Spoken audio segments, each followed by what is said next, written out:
Hello everyone, and welcome to the Formal Review.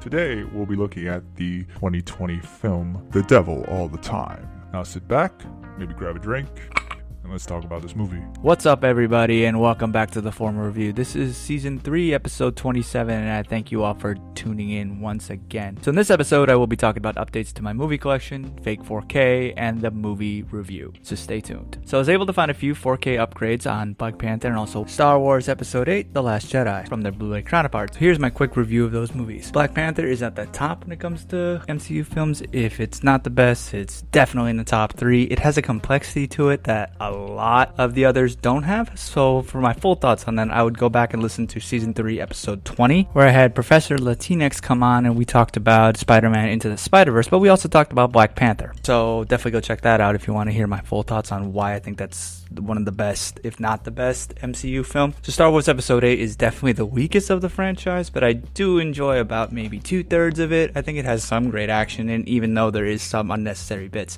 Didn't do an episode on that, so let me know if you want to hear my full thoughts, as I know that film is especially controversial. However, after I purchased these, I actually learned about fake 4K. So I may be a little late to the fake 4K game, but I thought I'd share what I learned. So as I talked about in the prior episode, 4K has a 3840 by 2160 resolution ratio, which has an aspect ratio of 1.79 to 1. However, I learned that this is not the only one. There is a 4K DCI that has 4096 by 2160 resolution and boasts a 1.85 to 1 aspect ratio. So DCI stands for Digital Camera Initiatives and is the standard for the film industry for 4K production. UHD, or ultra high definition, is the consumer format designed for television and online content. The other big difference between the two is that their frame rates is different. So DCI 4K is 24 frames per second, whereas UHD runs at 23.98 frames per second. So it's about the same, but it's also slightly different. However, even with the mass amount of films that have now been released on UHD, most productions are still finished at a 2K resolution and then upscaled to 4K Ultra HD. For example, Wonder Woman was filmed with 4K cameras, but it was mastered using 2K equipment. This is called the digital intermediate, which is then upscaled to 4K in theaters and for watching at home. So then why even shoot in 4K if 2K is intermediate? The reason is that because if a movie is filmed at a higher resolution than the end result, the image will be much crisper,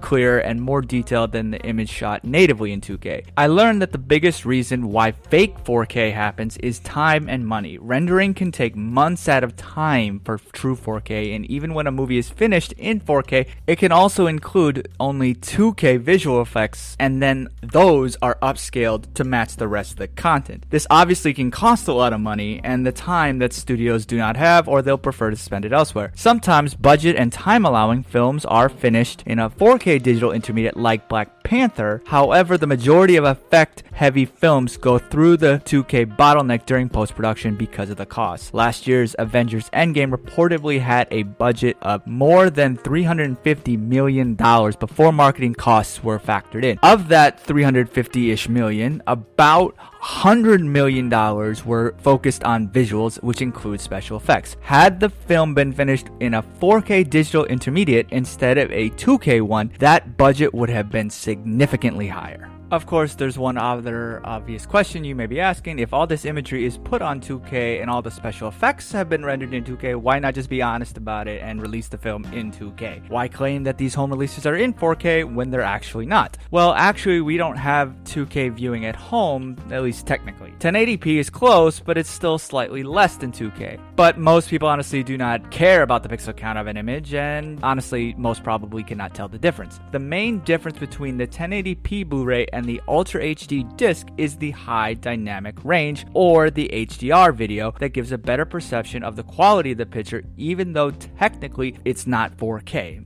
But hey, it's close enough, right?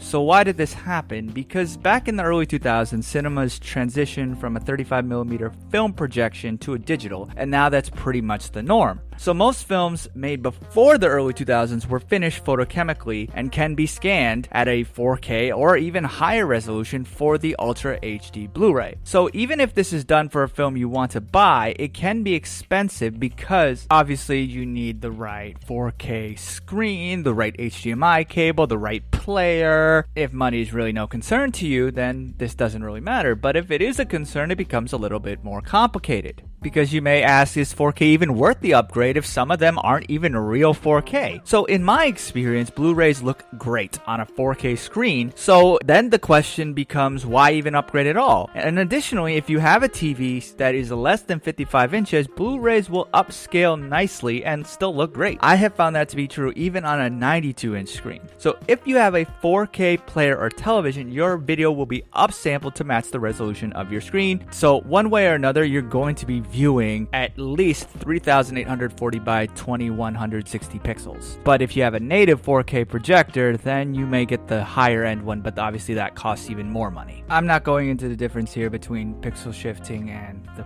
native 4K on this episode, maybe another one. So with the upscaling looking fine, again, the question becomes, why upgrade? So for those who have bigger than 55-inch screens, or money is no concern to you, from what I've read on this, almost every single 4K Ultra Blu-ray outperforms its Blu-ray counterpart visually. Now, I haven't had the full experience of seeing this because I don't have a 4K player right now, but I will be getting one on November 10th.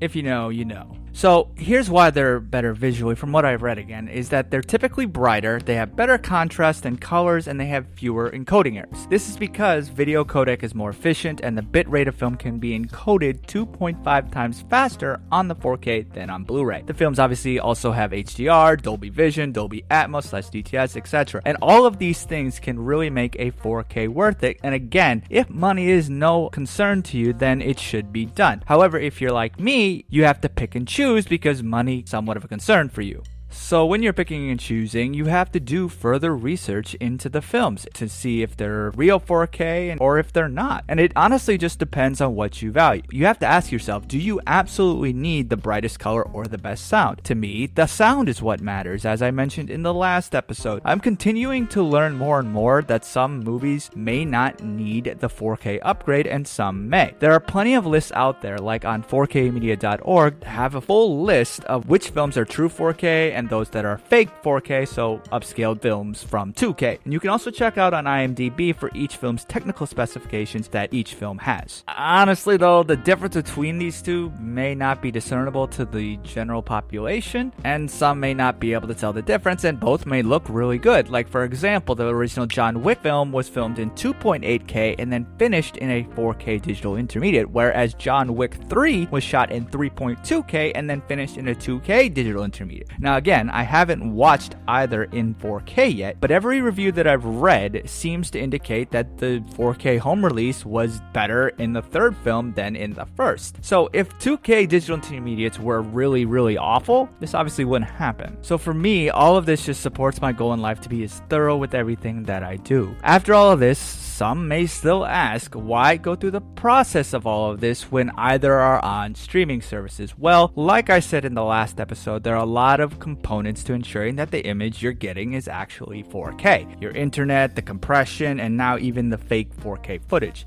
Discs, on the other hand, are right in the room with you, even the ones that are fake 4K. However, even if the movie is fake 4K, it still has the most important technical advantage of the UHD format, the HDR, which won't be affected by the issues that can come up with streaming. Now, this may not be the case for you, or you may just not care. Maybe you're asking yourself right now, why do I even care about these things? Well, again, it all comes down to what you prioritize and where you spend your money. I choose to spend mine on a continual movie enjoyment at the best quality possible, which is on the biggest screen with the best video and audio capabilities that I have control over. The hardest part is choosing which films deserve the purchase or upgrade. So now, learning all of this, here's my new updated plan when it comes to making this decision. So when purchasing a new movie, I will probably buy the 4K version if the sale is right. Otherwise, I probably won't buy it until it is more affordable. If I'm upgrading, the first thing I will do is check if the film is true 4K or fake 4K.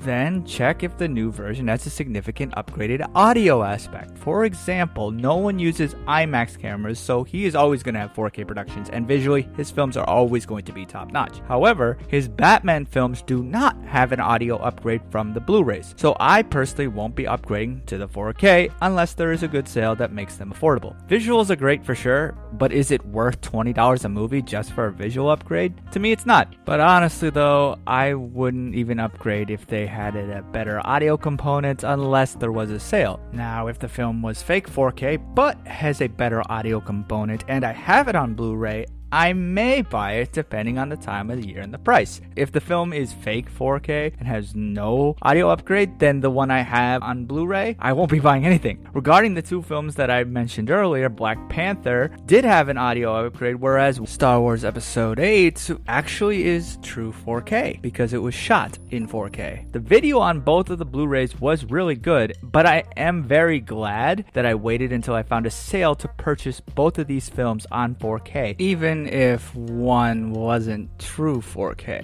and the other was an upgrade to Dolby Atmos, which honestly makes it worth it. So I luckily learned this early in my 4K upgrading process, which allowed me to proceed in a more knowledgeable way. I've only purchased 21 4K films and 11 of them were fake 4K, the majority of which coming from a Harry Potter 4K box set, where the first two films are the only ones that are real 4K. And if I had bought them incrementally, it would have kind of sucked to replace the box set that I already had, so it was just better to buy them all at once in a box set again, which again I did find at a really good deal at about $7.50 each, so that's a really good deal to me, and I'm not going to just buy it incrementally. And frankly, even Black Friday, it's not going to get much cheaper than that for 4K, even fake 4K. So for those who haven't been following me on the gram, 2001, Bad Boys for Life, Bram Stoker's Dracula, Darkest Hour, Jaws, Mask of Zorro, Schindler's List, Star Wars Episode 8, The Last Jedi, and Star Wars Episode 9, Rise of Skywalker are all true 4K films. The fake 4K films that I have are Black Panther, Blues Brothers, Jurassic World Fallen Kingdom, Mad Max Fury Road, and again, the rest of the Harry Potter films. However, again, I got them all pretty much for under $10 a piece, so really no harm done. I'm very happy learning all this now so that my wallet will like me even more going forward. So now on to the movie at hand. Let's relax, grab your drinks, and let's discuss the movie.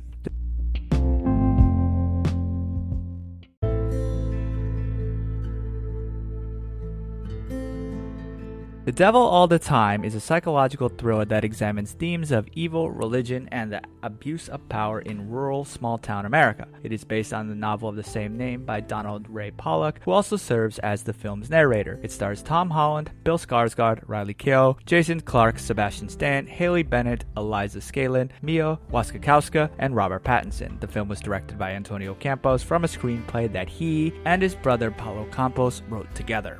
So I think before we go into the film a little bit more, I just want to revisit my trailer reaction when it was released. Don't really know much about this movie except that it stars Tom Holland and what's his name, Robert Pattinson. So see how this goes. Happy birthday, Happy birthday, honey.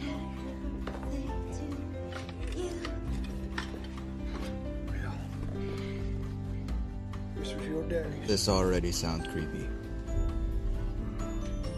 Brought back from the war. I'm definitely interested in this.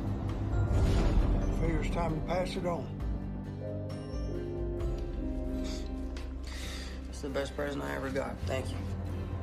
Not so sure about that southern accent though. This director directed an episode of Punisher, and I do see some like style that similarity between them can be connected. It is at the heart of our story and knock 'em stiff. You ever think about how we ended up orphans living in the same house? I know what my daddy did.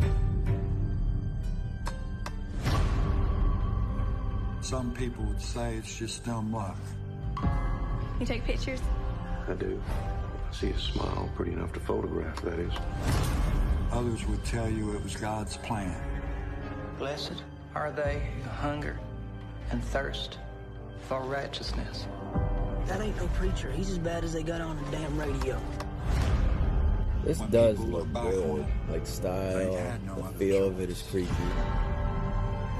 There's a lot of no good sons of bitches out there. Excuse me, preacher. You got time for a sinner? You know, I studied something. It's called the delusion. A belief that is untruth.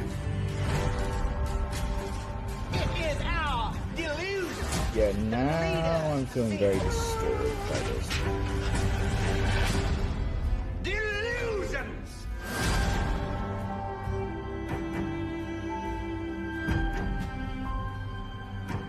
Some people are born. Wow, this cast is really stacked. What I'm about to do, I do because I have to.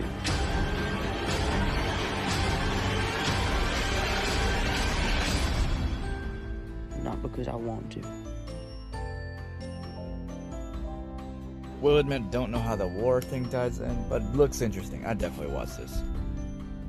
Now, before I go any further, I do want to say that any of my spoiler discussion will be at the end of the review. So once you get to that, please proceed with caution because there's going to be some definite spoilers as I go into my dissection of the ending of the movie. But as I always say, I do suggest you go watch the film so you fully understand everything about this movie. But that area will have definite spoilers, so proceed with caution when you get to it. But if you don't really care about that, just keep listening through it. So first things first, the southern accent thing, I did not think of this as an issue while watching the movie. And this film shows how multiple generations are impacted by violence and analyzes how faith and evil reactions mix as pious men do awful things. This then can really affect their congregation's views on life and death, and it also tells a story of how one's belief can be determined by their parents. In this film, Willard Russell, played by Skarsgård, returns home with PTSD and becomes extremely religious, which does affect his 9-year-old son, Arvin, played by Michael Banks Repeta, in a multitude of ways. So without spoiling anything, his strong beliefs push Arvin to question the teachings of the Christian church from a very young age. This story may be the focus of the film, but there are also multiple other intertwining stories that make this film extremely engaging and captivating. The film has a 140-minute runtime, and the story is very engaging from start to finish. Though a little sporadic, I think the music fits well into the film and allows the viewers to step into the world that it takes place in. I think the direction and the cinematography help a great deal to achieve the tone of the film. One really great decision by Campos was that he chose to make this movie on film. It adds this kind of grain to the film that I think helps the film feel very grim and dark. And like I said in my trailer reaction, he has directed a few of the Marvel Punisher TV show on Netflix, so there's a lot of actual similar tone from that show into this movie, which I think is done really well. Each actor played their respective role in this film absolutely brilliantly. Holland provides a very mature performance that shows he can do really more than web sling. Tom Holland is actually 24, but here he plays a 16-year-old, which he also plays in Spider-Man because honestly he has somewhat of a baby face, but the character requires so much maturity that he brings to the character extremely well. But the biggest standout of this movie is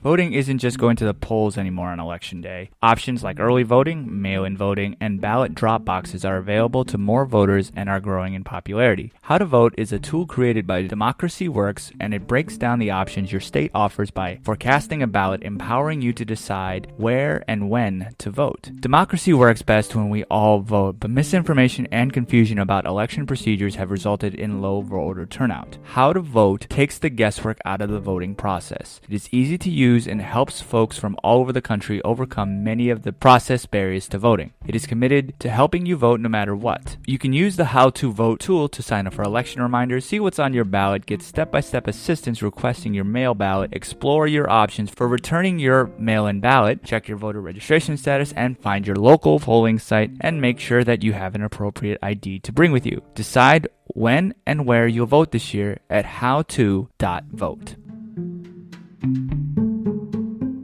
Addison. His role shows that he is becoming the new Willem Dafoe, an acting chameleon. His role is small in this film, but each second he is on screen is extremely impactful. While he is surrounded by great actors, he gave a particularly excellent and honestly energetic performance. Like I mentioned, the film is narrated by the story's original creator, which helps the audience understand what is going on inside the characters' minds, and that complements the story extremely well. And it honestly feels like we're watching this film that is a true adaptation of the book. Now, I haven't read the book, so I don't know the comparison between the two, but the fact that the author was actually involved in this, to me, shows a dedication to accuracy. And also, again, the feeling feels like we're watching a visual component of the book. It's like I was reading the book and I was imagining these things happening. So I thought that was a really cool technique that just by having the narration by the author added to it. If there are any flaws to this movie, it's that the film's tone and the amount of characters can be a little overwhelming at times, but I think it adds to the complexity of the story. The world is dark and there are evil people living in it. Once religion is then added in, it can get even more complicated. So for me, that wasn't really a big flaw, but I can see what other people are saying, that the film kind of drags on. I didn't feel that it did. I was extremely invested pretty much the entire time, but I kind of see what that is because there's just so much going on, and even though it's engaging, because it's so dark and grim, that makes it feel a lot longer than it actually is. But again,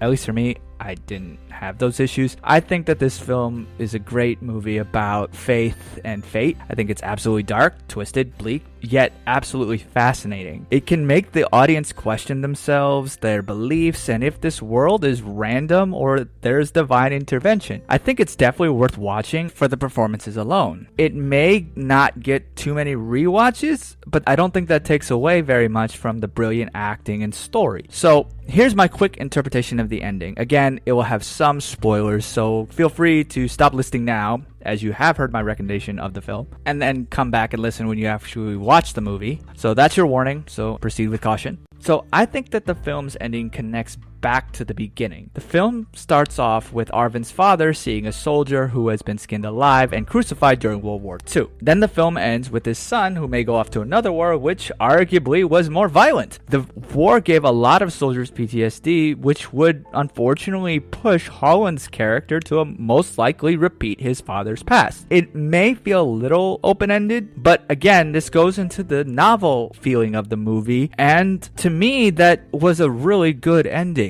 Because not all novels are supposed to be happy ending and provide closure. They could provide surprising or maybe dark. At least to me, that's what a good novel is. It's not something that ends always happily or ends kind of awful. But I think because it ends in such an ambiguous way, it does bring up other questions, which then, when you add in religion, it complicates it, because the religion theme also circles back around, because both father and son have different experiences with faith and fully show how religion is a personal relationship. One's parents may be the most devout, but that doesn't mean that their child would be, and vice versa. But then what happens when you add on multiple traumatic experience, i.e. murder, war, etc.? It may change your views on life and religion. Willard at the beginning of the movie has lost the urge to pray, but gained it back. So who knows what will happen with Arwen? He obviously isn't the biggest person on praying and faith, but now he's considering going to war. So that may change when he comes back from it. And again, this is a historical war that has brought a lot of PTSD. So who knows what's going to happen? And that is what kind of gets determined by the audience. Is all of this divine intervention, or is this completely random? Anyway, so that's my interpretation of the film. What did you think of it, and what are your thoughts on the ending? Let me know. Hit me up on social media. The Formal Reviews on Facebook, Twitter, the Gram, where I post many things, including trailer reactions, so go check those out. And the URL is all the same on each one, at The Formal Review. Feel free to also check out backseatdirectors.com, where I work with a big team to put out movie reviews and also editorials. Again, that's backseatdirectors.com. Please also subscribe to The Formal Review. We're on Google Podcasts, Apple Podcasts, Spotify. We're now on Amazon Music, iHeartRadio. Honestly, pretty much anywhere you can find a podcast, we have our content there. Also, I'm always wanting to grow and improve, so please leave a review and what you want to hear, because I really do this for you all. I see the numbers, and I really appreciate everyone supporting me and talking to me about movies, because frankly, that's what it's all about. And for anyone who has supported me on a financial basis, thank you again. And if you want to help support on a financial basis, please go to anchor.fm/the-formal-review and click support this podcast. And honestly, any donation is appreciated. Thank you all again for tuning in, and until next time, wear your mask, wash your hands, stay safe, and take care, everyone. Thanks for tuning in to another episode of The Formal Review. Cheers, and we'll see you next time.